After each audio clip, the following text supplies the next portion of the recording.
भाइयों बहनों, जगह मैं स्नान करता हूँ। मेरे नहाने का टाइम है। मैं इसी तालाब में नहाता हूँ यार। तो कैसे करो?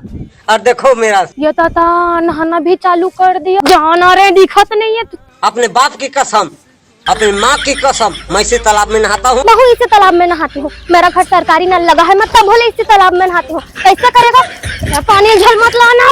मैं नहा कर साबुन उबुन लगा कर पूरा एकदम फिट हूँ। वाह रे ढीठ और फिट आदमी, देखा तो फिटिंग के डाइट चार्ट ला। मैं तालाब का सामने हूँ भाई साहब, और नहा रहा हूँ।